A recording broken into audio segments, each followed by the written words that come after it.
everyone and welcome back to my channel. If you're new here, my name is Hannah and welcome. As you can see, today's video, I'm basically just going through a few books that I want to read in the year of 2024. I have a few goals that I want to achieve this year when it comes to reading specifically, and I have them written down on my iPad over here, and I'm just going to run through them and also just run through the books that I want to read this year. My goal this year is to read 45 books. I've had 40 books last year. I didn't hit that goal. I had 45 books in 2022, I think, and I didn't hit that either. This is the year that I actually want to hit my Goodreads goal. I really want to prioritize reading. I really want to prevent myself from getting into reading slumps. I've never completed my Goodreads goal ever, and I want this to be the first year that I actually do that. I want to read 45 books this year, so that's about 3 books a month. I think I can do that. I'm going to try very hard to be able to do that, but that's my goal, 45 books this year. One of my other big goals this year when it comes to reading is I actually want to keep track of my reading stats. Now, I'm very bad when it comes to that. I won't mark when I started a book, I won't mark when I end the book. I will just keep reading books. I'll finish a book, then pick up the next book, and then a month later I'm like, oh, when did I finish this book? When did I start the other book? And then at the end of the year, I don't have fun stats to look back on. I can't remember what books I did read that year, which books I read the year before. So this year I really want to keep track of my reading stats, which includes when I started the book, when I finished the book, my star rating, and my thoughts. Basically review each book that I read as well. So that's one of my priorities. I actually have a video on how I keep track of the books that I read, so if you want to go watch that video, I will leave it linked in the description, and also it'll pop up in the card overhead. So let's just quickly jump into the books that I want to read this year. So starting off strong, I want to read the Farseer trilogy, or at least finish it, because I have read Assassin's Apprentice. I read this last year for a reading vlog. If you want to go watch it, I will leave it linked. But I read this last year and I really enjoyed it. It actually made me cry. Love this book. I want to finish the trilogy and probably get into more Robin Hobb books this year, but I primarily want to focus on finishing the first trilogy, which is the Farseer trilogy, which includes Royal Assassin and Assassin's Quest. So this trilogy follows our main character Fitz. Fitz is a royal bastard who has a magical link to animals known as the wit, but the wit is often perilous and it is frowned upon by the nobility. When Fitz is adopted into the royal family, he must give up his old ways and instead train to become a royal assassin. So that is basically the plot of this book. It is really good. I've read the first book. It's just, I love it so much. I would highly recommend reading this series, especially if you're into more adult fantasy. The next book on my TBR is We Free the Stars by Hafsah Faizal. I really enjoyed We Hunt the Flame. I read it again for a video last year. Had a lot of fun reading it. It's not necessarily one of those books that was amazing and without flaws. It was just a fun read and I really enjoyed it. And I'm curious to see where the rest of the duology will go. So this book follows Zafira, known as the Hunter. She basically disguises herself as a man and hunts in the cursed forest known as the Ars. And if she is found out to be a woman, all of her achievements will be rejected. Our other POV is Nasir. Nasir is known as the Prince of Death, and basically he is an assassin to his father, the Sultan. So Nasir's job is to assassinate anyone who dares to defy his father while hiding his compassion so that he is not punished. War is brewing in this land as this cursed forest, the Ars, is creeping closer, and Zafira is sent on a quest to try and find this magical artifact that can help restore magic to the world and prevent the forest from spreading. Nasir is sent on a similar quest though, and his quest is to find Zafira, kill the hunter, and bring that artifact back to his father. Bit of conflict of interest there, but it's a really great book. A lot of fun. I do want to finish the series this year, so this is high up on my TBR list. So I have already read Fire and Blood by George R. R. Martin, and I really enjoyed it. The reason I read this, I'm sure some of you would know, is because I watched House of the Dragon first. I really liked House of the Dragon, and I wanted to read the book because I wanted to be able to see what people thought without getting spoiled, and the best way to do that is to just spoil yourself. So I read Fire and Blood last year, really enjoyed it. I know this book is quite a controversial book because some people don't like the fact that George R. R. Martin wrote this instead of finishing A Song of Ice and Fire, and also that this book is written like a history book.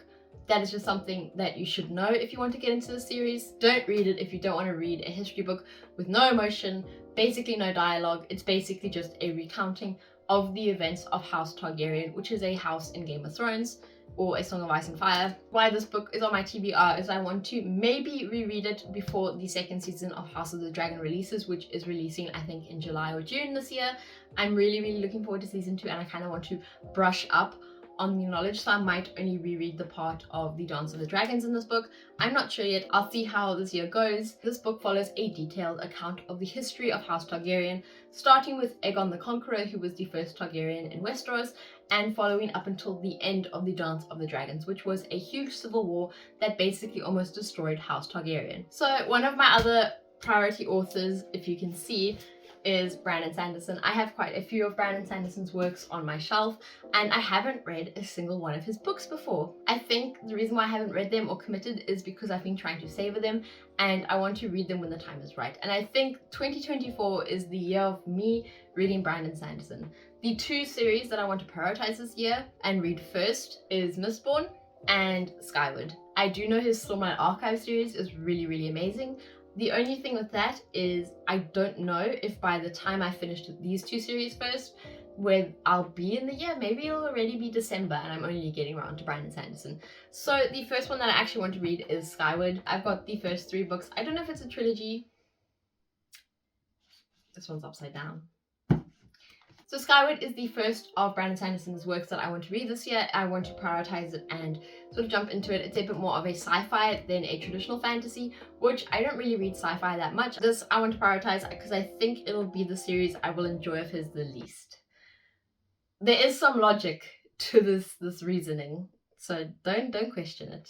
Almost driven to extinction, the remnants of the human race are trapped on a planet under siege by mysterious alien starfighters. Our main character Spencer longs to join the war and become a pilot, but she first needs to find a ship. When Spencer discovers the wreckage of an ancient alien ship, her dreams become more of a possibility. But first she must fix the ship, finish flight school, and convince the ship to help her.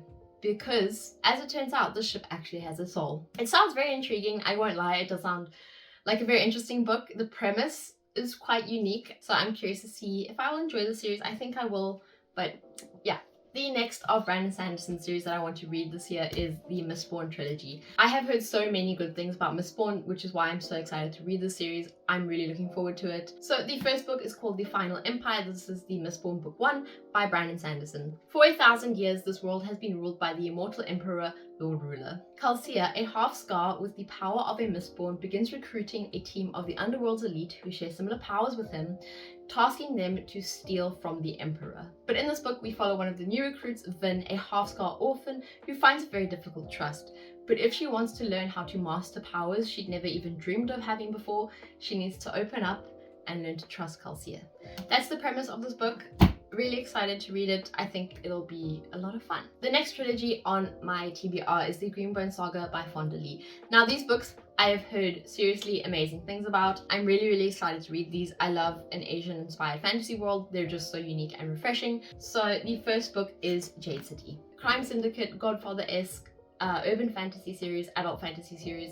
I'm really excited to read this. I've heard amazing things about the series, and I feel like this is going to be right up my alley. I'm hoping that it's high stakes, that all of the characters aren't safe. That's sort of the vibe that this series is giving me. And a lot of family drama also, and I think a lot of political intrigue in this book in terms of like family politics.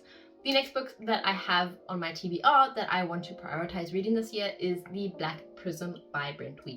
Now this is a 5-book series, and it's again another adult fantasy series. This is set in a world where magic is tightly controlled, and we follow Guile, who is the Prism, which is the most powerful man alive. Guile is High Priest and Emperor, a man whose wit, charm, and power is the only thing that is preserving a tenuous peace right now. Yet prisms never last, and Guile knows exactly how long he has left to live. When Guile discovers he has a son born in a faraway kingdom, Guile must choose between his son or his kingdom. I think there's a lot to this series. I think the magic system is very unique and interesting. Really looking forward to reading this series. Next up, we have another very big book, which is not going to help my reading goal, A Day of Fallen Night by Samantha Shannon.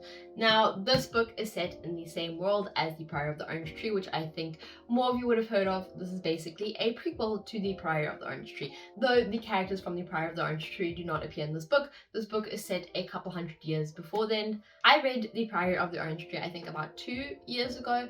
It was quite a while ago. I think it was the first big fantasy, especially like adult fantasy book that I read. So I don't think I was able, or at least I hadn't read enough fantasy to really appreciate The Prior of the Orange Tree as a fantasy book. So now, with more fantasy books under my belt, I'm thinking that I will be able to enjoy this book a lot more, and maybe I will eventually try and reread The Prior of the Orange Tree. This book follows the lives of 4 separate women, showing us the events that then shaped and changed their lives for generations to come. When the Dreadmount erupts, bringing with it an age of terror and violence, these 4 women must find the strength to protect and save humankind. That is the quick little premise of this book that I'm just going to give. Next up on my TBR list is Juniper and Thorn by Ava Reid. The reason why I want to read this is because I have read one of Ava Reid's books before. I read The Wolf and the Woodsman, and I do not shut up about it. I think I mentioned it almost in every video that I do. I say, I really like The Wolf and the Woodsman, because I did. I really enjoyed The Wolf and the Woodsman, and I'm sort of looking for that type of book again. I don't think this is it, but I am curious what her other books look like. I didn't research how to pronounce names before filming this video, so I'm sorry in advance if I say this wrong.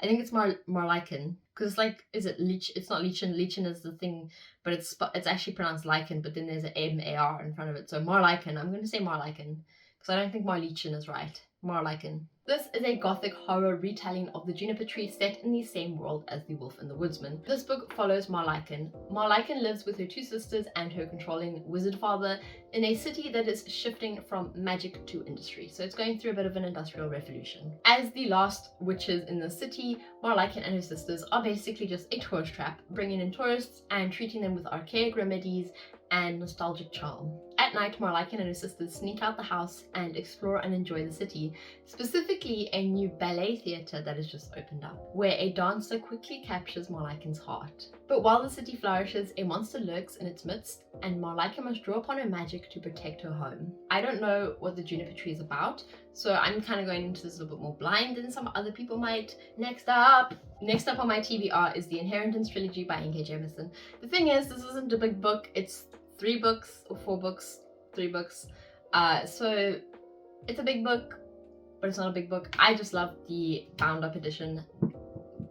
It's one of my favorite books on my shelf just because of how floppy it is and the fact that it's just very comically large. Now, this book is on my TBR because I read N.K. Jemisin's The Broken Earth trilogy at the start of last year, and I absolutely loved it. It was one of my favorite books of all time, one of my favorite trilogies of all time. So I want to try more of her books. I have this one, and I also have The City We Became, but I do want to prioritize reading this book instead of that book because I think I will enjoy this one more. This book follows Yaina Dar, an outcast from the barbarian north whose mother unexpectedly died under mysterious circumstances. She is then summoned to the city of Sky, where she is then named heiress to the king. Yaina is thrust into a vicious power struggle, and she uncovers secrets of her mother's death as she fights to keep her place in line for the throne. I haven't heard that much about the series, so I'm not sure what most people think about it, but I'm just hoping that it'll be good. Next up, Piranesi by Susanna Clarke. It's a nice short read. I gotta throw in some short reads, otherwise I'm gonna hit 10 books instead of 45 books. I need to stop going on about the length of the book. It's what's inside that counts. So this is a dreamlike slow book with a very intense atmosphere. This book would fall more into the magical realism category rather than a fantasy book, so probably if you enjoyed books like The Night Circus, this book you would really enjoy as well. Piranesi's house is no ordinary house, with endless corridors and infinite rooms and an ocean trapped within the house. Piranesi understands the pattern of the ocean and lives to explore this house. My receipt is falling out of it. There is one other person in this house, a man known as the Other, who occasionally visits Piranesi, but as Piranesi explores, evidence begins to emerge of another person living in the house, and a hard truth begins to unravel itself. Sounds really interesting, very unique concept. I think it'll be a good read. Legends and Lattes by Travis Baldree. So I'm a little late to jump on to Legends and Lattes by Travis Baldree, but I thought now's as good as time as any to read it because I thought about it, and the reason I never picked it up originally when it was quite popular was just because I didn't think I would enjoy a cozy fantasy, and I sort of was like scoffing on the idea, but I'm a changed person now and I'm willing to give it a chance. I don't think I'll enjoy it. I think I live for drama a bit too much. I live for angst and drama too much. It's a problem. We know. Doesn't matter. I live for drama in books, not in real life. This book follows our main character Viv, who after a lifetime of bounties and bloodshed is deciding to hang up her sword and instead open up a coffee shop in the city of Thorn. But standing in the way of her success are old and new rivals, and if she wants to make her plans a reality, she can't go at it alone. I'm curious to see if I'll enjoy this. The writing just in the blurb sounded quite funny, so I'm hoping it'll be really entertaining and I'll enjoy it. Next up, I have Gleanings and The Toll by Neal Shusterman. I have already read Scythe and Thunderhead. I read them last year. I basically just want to finish Arc of the Scythe this year and get it out the way. So these are the only two that I have still left to read, and I just kind of want to wrap it up for closure. The only reason that I haven't finished the series yet is because the ending of Thunderhead left me a bit concerned for the future of the series, just because I am suspecting that there's a time jump between the second and third book, and I'm not the biggest fan of time jumps. I don't like that I have to be reintroduced to the plot line. There might not be a time jump, but I can smell it, you know? So this is a dual POV YA fantasy sci-fi series. In a world where humans have conquered death, scythes are the only people allowed and able to kill others, and they are commanded to do so in order to keep the population size under control. Citra and Rowan are chosen to apprentice to a scythe, a role neither of them really wants. Both Citra and Rowan must master the art of taking a life, knowing that a failure to do so may result in them losing their own. The world building and the way that Neal Shusterman thought out and constructed this world is really, really smart, and it's really interesting to read. Now these are just more like honorable mentions. I'm not going to dive into the book, but I do just want to say that I want to read some John Gwynne books. I have The Hunger of the Gods and The Shadow of the Gods over here, and then I also have the first book in The Faithful and the Fallen, book 1, Malice. So John Gwynne is new on my shelf. These books I got together very recently, and I'm just curious if I'll enjoy his work. I've heard some great stuff about his books. He has quite a few, so I'm just going to dip my toes in this year and see if I enjoy it, and if I do, then I'm going to commit more fully to his books. But I would like to read some John Gwynne books. I'm not going to talk about what either of these series is about. I did talk about them in my book haul video, so if you want to know what they're about, you can go watch that video if you want. So these are the books that I actually don't really want to read. So why have I put them on my list? You may ask, why would you want to read books that you don't actually want to read? I get some FOMO.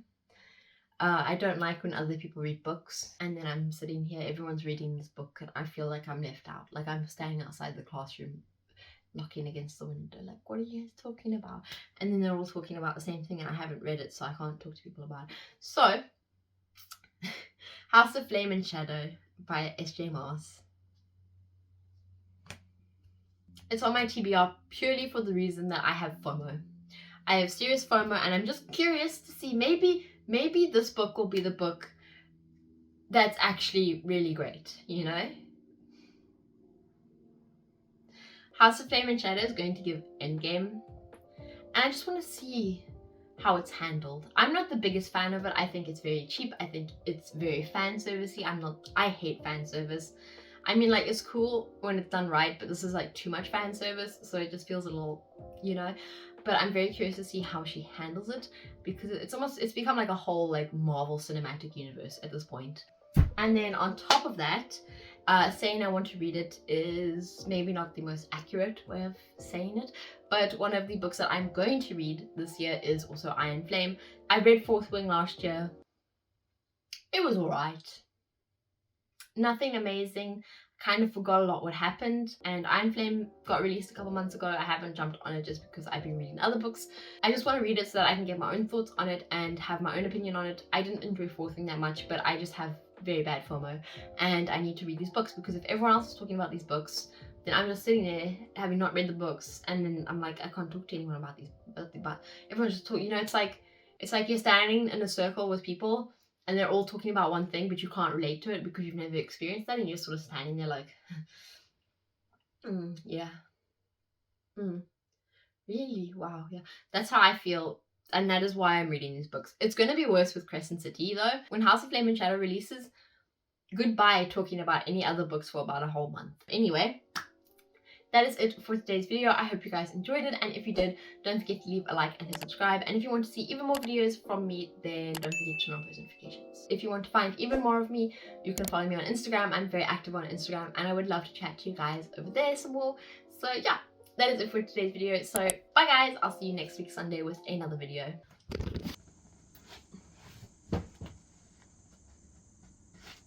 Ooh.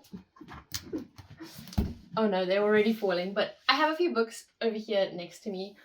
Oop. My books just fall over. That's a bit frustrating, isn't it?